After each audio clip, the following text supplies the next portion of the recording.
Embark on an immersive journey through the cosmos at Art Tech House, Houston's original destination for cutting-edge interactive digital art and experiences you won't find anywhere else. Art Tech House is the perfect spring break activity for the whole family, and from March 10th through the 16th, admission for kids is free, while adults can enjoy drink specials all week long at the Art Tech House XR Bar. My daughters loved it, and I can't wait to go back as well. Located in the Heights, just off the MKT Trail, visit arttechhouse.com to learn more and purchase your tickets today. Looking for a fun, safe, and unforgettable summer for your child? Camp Champions has been a top overnight camp since 1967. Located on beautiful Lake LBJ just outside of Austin, they offer exciting activities, the best trained counselors, and a focus on building strong kids. Sessions range from 1 week to 4 weeks, and Camp Champions is open to ages 6 to 17 years old. They're going to help campers grow in confidence, make lasting friendships, and have the highlight of their summer. Summer 2025 kicks off June 1st, so learn more at campchampions.com.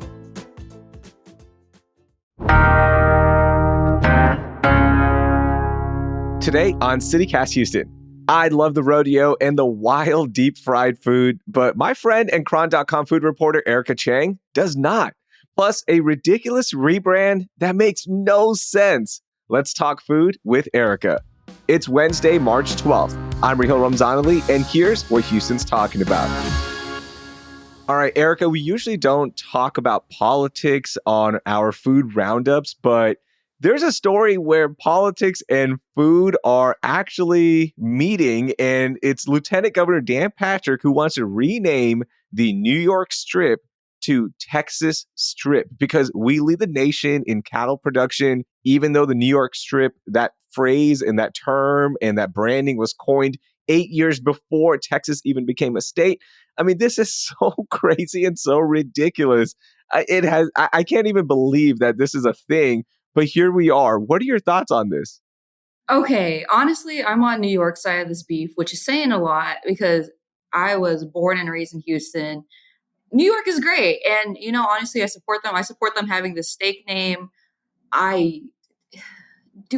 Who cares? Who cares?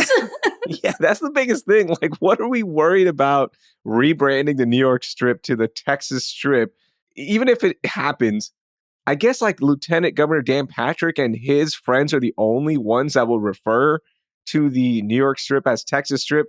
I don't see a bunch of restaurants reprinting their menus. I don't think this is going to take off across the nation or anything like that. This is just, it's so ridiculous, okay? Like, come on, there's got to be better things to do right now with the legislature where actual benefits could be passed on to Texans. Oh, for sure, 100%. And like, I think about this and I'm like, what percentage of Texans actually like raise cows or work on farms? You and me, I guess we are white collar workers. Mm-hmm. I think a lot of people in Houston are, and I'm not saying that there's not a thriving cow industry. What the term is it? Cattle industry? Cattle industry. There you go. I have no clue. Well, I do. There is a thriving one, and I don't want to discredit these people's work. But what's in a name? What's in a name? Even the farmers who are raising the cattle, does it matter to them? Like, they're going to sell that meat regardless to whatever state gets it, right? Like, we are a huge cattle-based state. Like, we provide a lot of meat across the states, right? Like, that is important. But sure. This is a lot like Gulf of America versus the Gulf of Mexico. It's like a distraction, right? So with that in mind, Erica, like we already established this is kind of ridiculous. Mm-hmm. I say, why don't we one up the ridiculousness and rebrand another food? What would you rebrand if they came to you and they said, hey, let's make this Texas. Let's make this our own. What are you rebranding? Okay, here's my thing about it. If people are going to be dumb, I'm going to be stupid, right? Like we're going to amp it up because baked Alaska, no, baked Texas, but the ice cream is totally melted. Instead of Texas toast, Tomball toast. Instead of Belgian waffles, Bel Air waffles. And you know what? If we're like rebranding things anyway, I don't care. You know that 72-ounce steak that people eat at that big Amarillo steakhouse? Yeah. We're going to call those the Big Changs now. and The Big chili, Changs. Big Changs. Wait, And hold on. Back up. Why are we rebranding Texas Toast to Tomball Toast? It's already Texas. I don't know. I think we need to get more local with it. We got to get super local. Who cares about states? Let's go into niche neighborhoods now, right? Okay, we really want to make it our own. Yeah. Once again, if you're gonna be dumb, I'm gonna go stupid because the Big Chang, everybody should be eating one of those. Chile con queso? No, Chang le con Chang le con queso.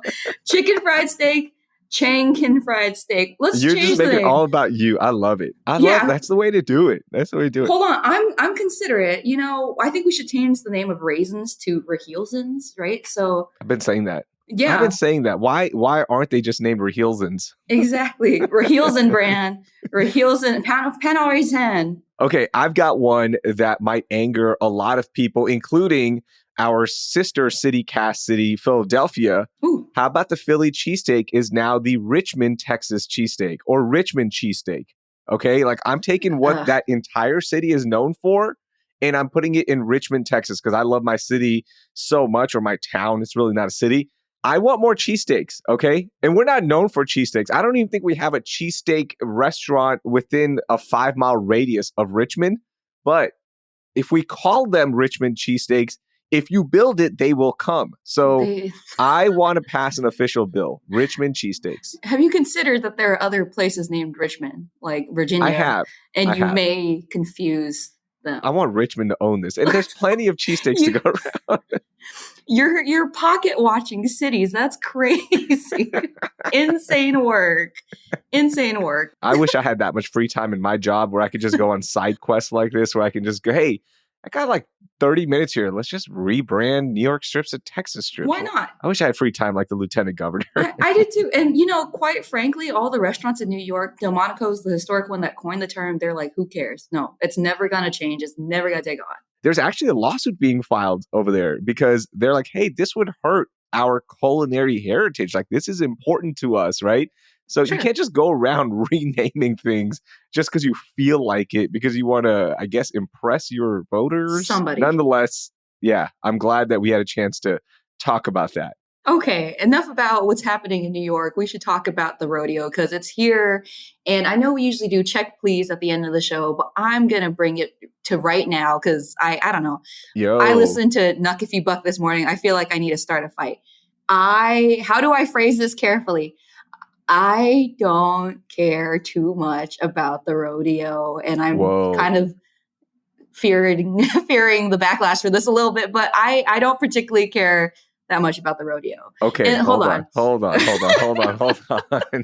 You know I love the rodeo. I love the crazy foods. I love the livestock. I love the actual rodeo activities. The concerts are hit or miss, right? Like, you know, bring somebody else in, that's fine. I haven't gone to a concert in a few years. I love the rodeo, though. It is what our city is known for. It's a great time. Why do you not like the rodeo, Erica? What is happening here? I don't know. I don't know how to explain this. I like it. I think it does a lot for a city. And I think we need to talk about it two ways. One, as like a foundation, and two, as an event, right? As a foundation, great. I had a rodeo scholarship. They do a lot for the city and I really appreciate them.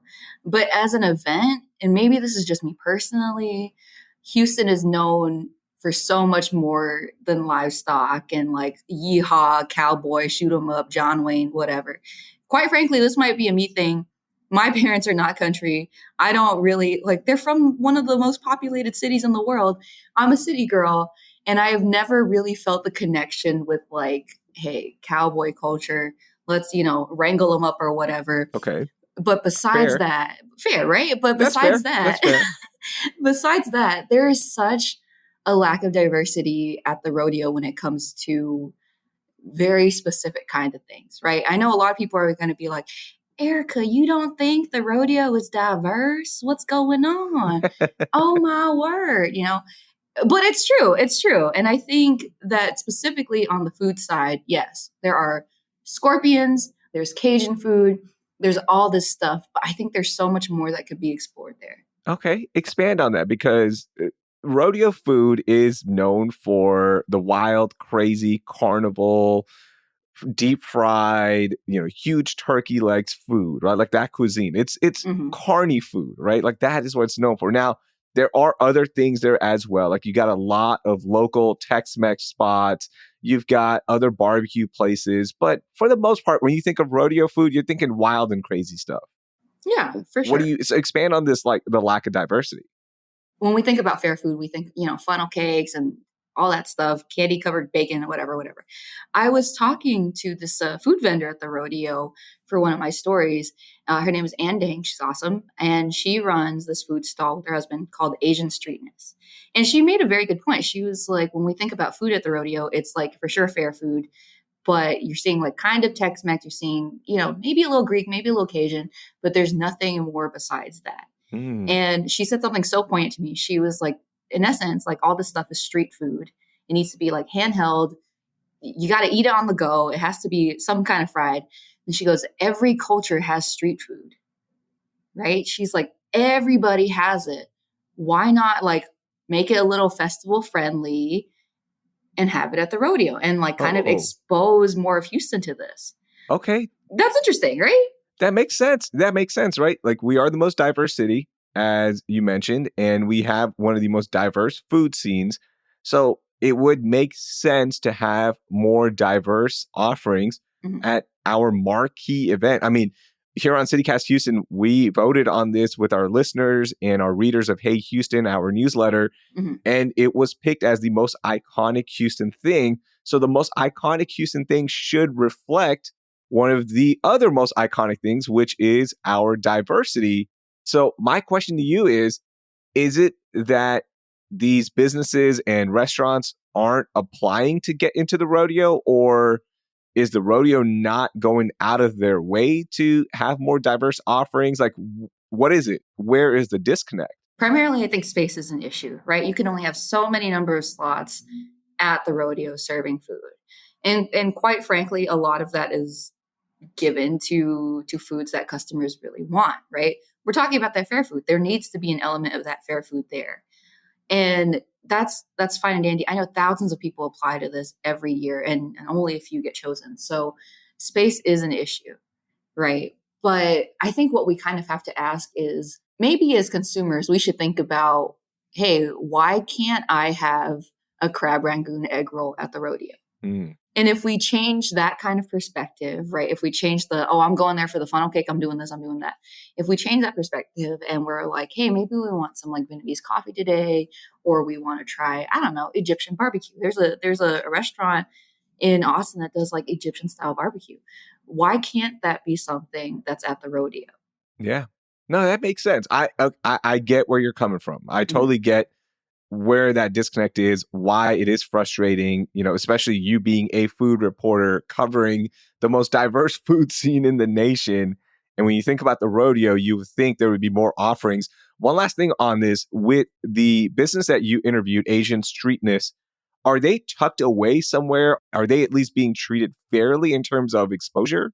They're actually kind of tucked away. They're by the horse arena, which how Mm, many people go there? And you have to go look for them very specifically, right? I mean, that's the other thing. I think a lot of people go to the rodeo and they just think, all right, we're gonna go to this one section by the carnival. We're gonna grab something to eat. We're gonna go. No, maybe people should look around more, mhm. dig around, find stuff. It's huge though. It is massive, right? It's Like you're huge. right. Most people will come into the midway, the carnival area, get their deep fried stuff, maybe play a game, ride some rides, and then go in for the concert. But then there is the NRG Center, which has all the livestock. It is huge. There are food vendors inside. There's also local businesses selling all sorts of jellies, trinkets, everything, Hmm. cowboy hats. And then you got NRG Arena, which I'll be honest with you, I've been going to the rodeo for years, right?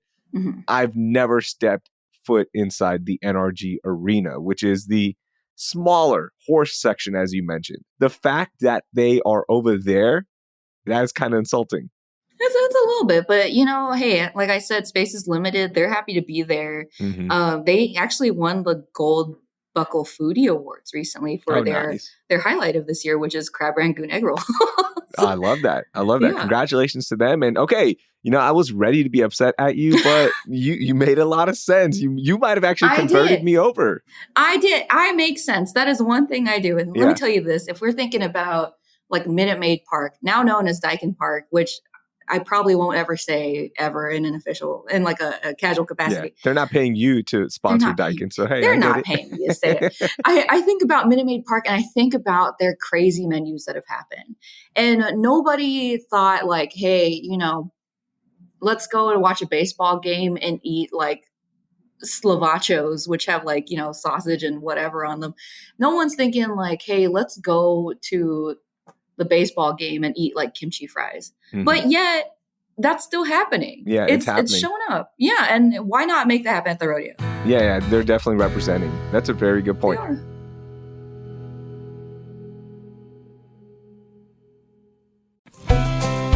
Grab your cowboy hats and get ready to kick up your heels because Bryan, Texas is the place to be on May 17th for the Troubadour Festival. There's only one festival that brings the best of country music to life with chart-topping artists and delicious Texas barbecue, all in one location. The Troubadour Festival has an impressive musical lineup headlined by Shane Smith and the Saints and features artists like Randy Rogers and Wade Bowen, just to name a few.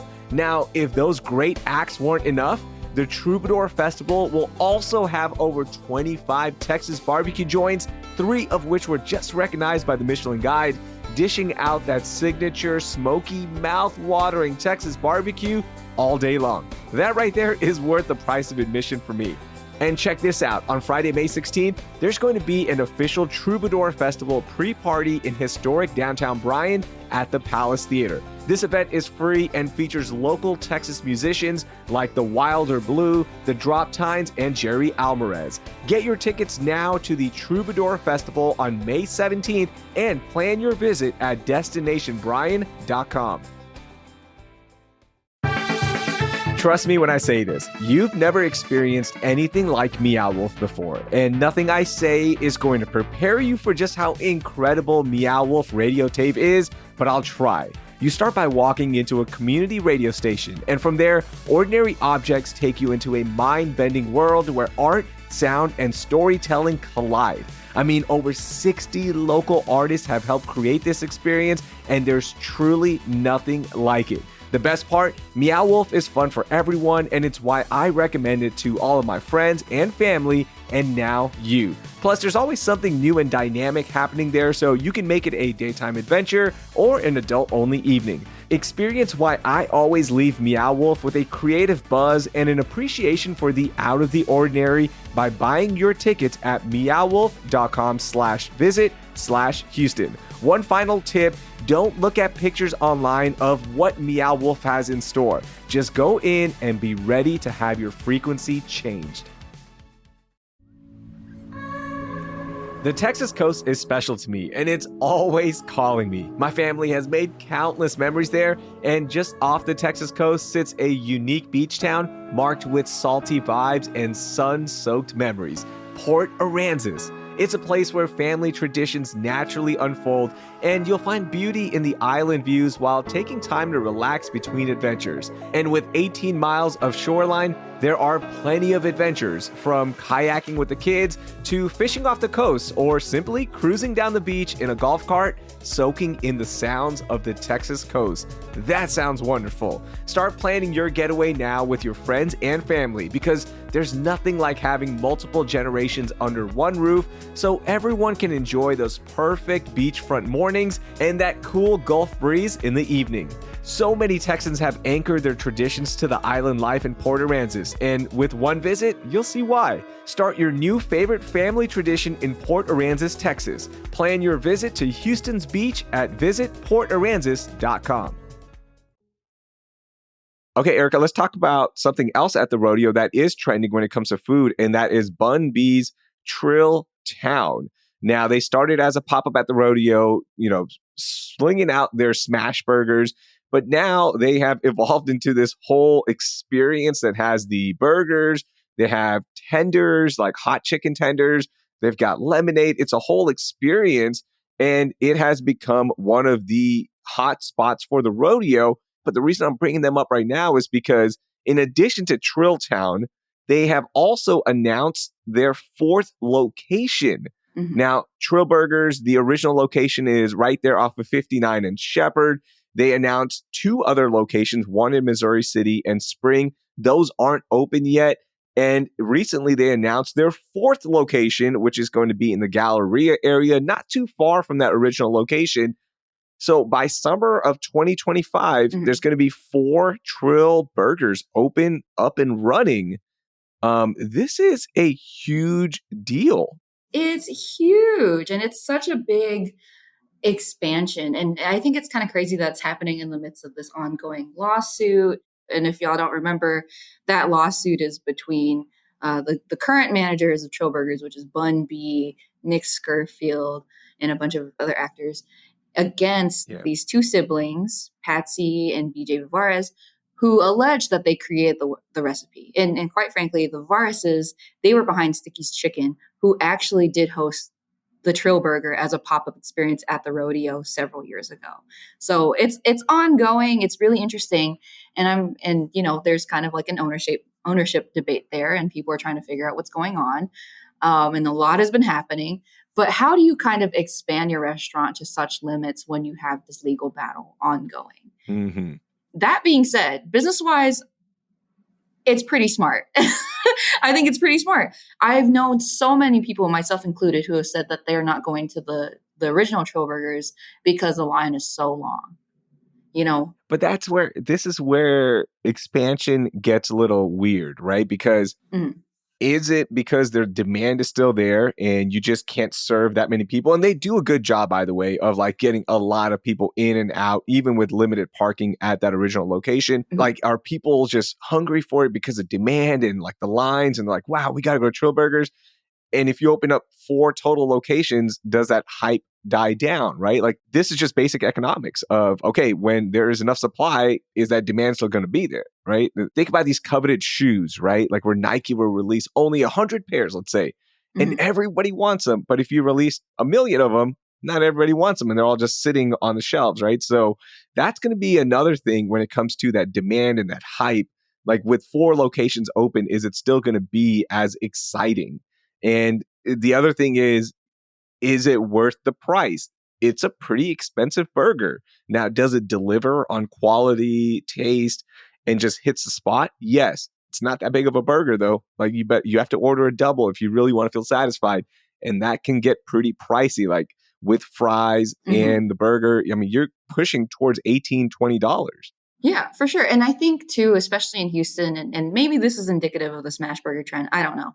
There are so many options for smash burgers in Houston that are great. I mean, in this Trill Burgers lawsuit, they named one of their competitors as Burger Bodega, which is a very good smash burger stop. And aside from that, you have other burger places like Burger Chan and, oh my gosh, I'm blanking on some of them, but Crypto Burger, Crypto OMG Burger. Burger. Like there's just so Hotline many out Burger. there. Yeah, and, like, Yeah. even then you're competing with national chains like In-N-Out and, Shake Shack and all these other places.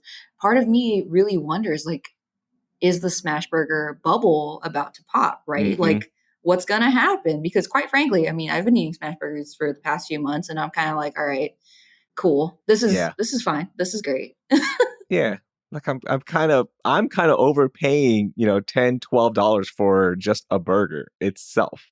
Like I'm kind of over Yeah, that. for sure. But at the same time, I always get in this debate internally. If I want to go to Whataburger or In-N-Out, like it's going to be just as expensive. So you might as well go get like a better burger, right? According to me. So that's where it kind of gets, iffy. But one last thing on this, with 4 locations up and running, here in the next few months for Trill Burger, will the quality stay the same? Will they be able to execute 4 different locations? They do a good job of, Trill Town, and also on game days at Texans games, they've got their storefront inside NRG Stadium. You've got your main location running at the same time. So they do a good job of that. But 4 big locations at the same time, that is a huge undertaking. That's huge, especially with how fast they're coming. And, I personally, I think they can do it. I mean, I think they Hmm. have business savvy. I think they've kind of got things down pat. I think it's possible. But the question is, do people still want it? I mean, I Yeah. personally, I think one thing that would have been smart would be opening like an airport store. Oh, yeah, that'd be great. Right? Yeah, imagine getting a Trill Burger at the airport, especially if you're flying in. I'm sure they're going to announce it soon. Don't worry. we're waiting yeah, on it. We're watching don't it. worry about that. Erica, before we end this, I love asking you this one question all the time on this show. What is the best thing you ate in the last month? Tell me. Okay. This one was so surprising to me. And it's not because I doubted the restaurant at all. It's not because of any of that. But Katie, I ventured out in the suburbs this weekend, and me and my family, we went to Hong Kong Food Street. And oh my gosh, I don't know how to explain this, but I have been a fan of the OG Hong Kong Food Street back on Bel Air Boulevard, which currently the one in Katy is owned and operated by Johnny Chung. And his mom and dad actually ran the one on Bel Air Boulevard. So I used to go to that one basically since I was a kid, like in middle school. My mom loved it. Very authentic. My family's from Hong Kong, so she really loved it. And when we told her it was in Katy, she was like, "Oh my gosh, that's so far." But we took her and we went there to eat, and it was like packed on a Saturday night. But we got something on the menu called pi pa tofu, that's what it's called in English. In Chinese, it's pei pa tofu. But she got that dish. And quite frankly, in America, we have very low expectations for that dish. Pei pa tofu, it's one of those things that is quintessential in Cantonese cuisine.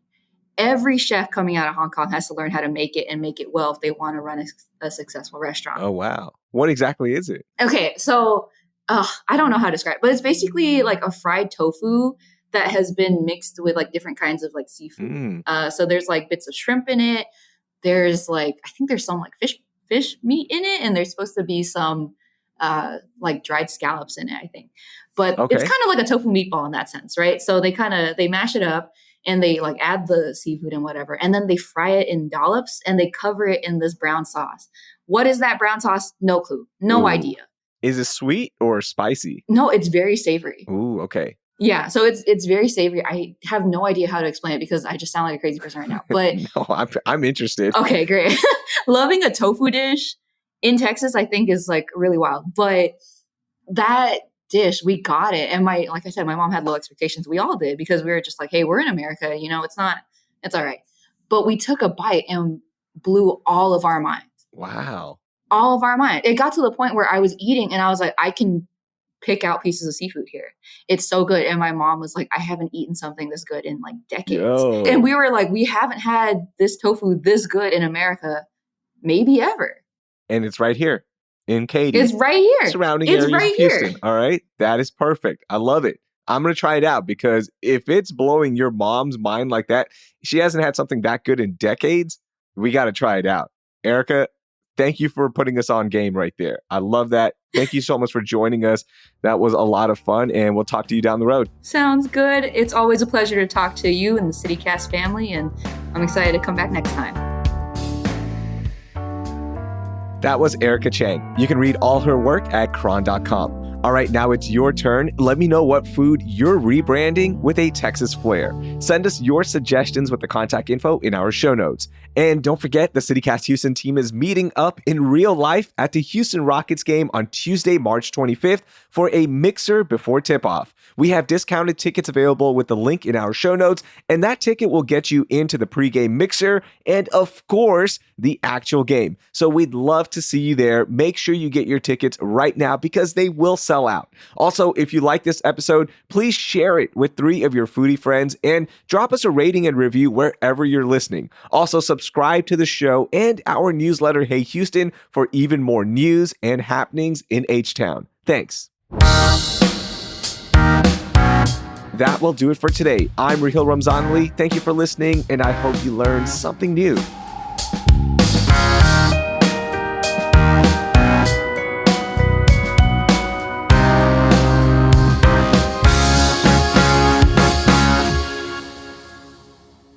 Right? Like, this is just basic economy, basic economics of, this is just basic economics.